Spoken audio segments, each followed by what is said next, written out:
ሰላም ሰላም። ዛሬ አንድ ኩራተኛ ልጅ እኛ ሰፈር አለች። በመንገድ ስታልፍ ሰው ሰላም ማትል በጣም የምትኮራ በጣም የሚገርም ጸባይ ስላላት፣ ቆይ እስቲ አንድ ግጥም ለምን አልጽፍም ብዬ ኩራተኛዋ ልጅ የሚል ግጥም ገጥም ያለው።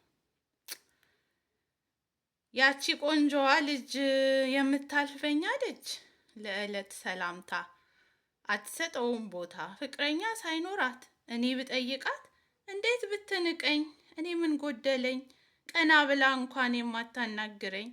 ኦቲዝም አይደለም የጎደላት የለም፣ በትምህርት ጎበዝ ናት፣ ተሸላሚ ናት። እሷ ማን ሆና ነው ወንድ የማይነካት? የልጅነት ወዙ ምንም አልጎደላት፣ እንዴት ብዬ ልመን በጃንደረባነት? ውበት ደምግባት አምላክ ሰጥቷት፣ እንዴት ፍትወት ነፈጋት? አምላክ አለ ይህን ሲያስረዳን በማቴዎስ ወንጌል የጻፈውን፣ ከእናት ማህፀን ጃንደረባውን የትራርን ክብደት የማይሸከመውን እግዜር የፈጠረውን ፍጡር ማን ነው የሚኮንን? አረ አምላክ የፈጠረው አዳምና ሔዋን ነው። ይሄማ ሰይጣን ነው።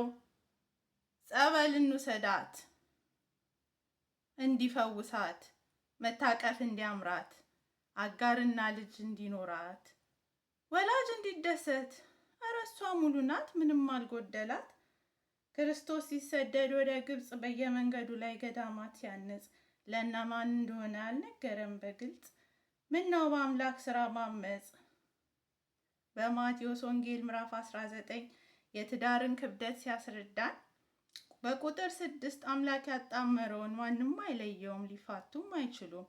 ግን በሰው ሰውኛ ብንራመድ ባንጠይቅ የአምላክን ፈቃድ ይዛባል የተፈጥሮ አውድ እንዳለው በቁጥር 11 ለሁሉ አይደለም የአምላክ ፈቃድ ይቅደም።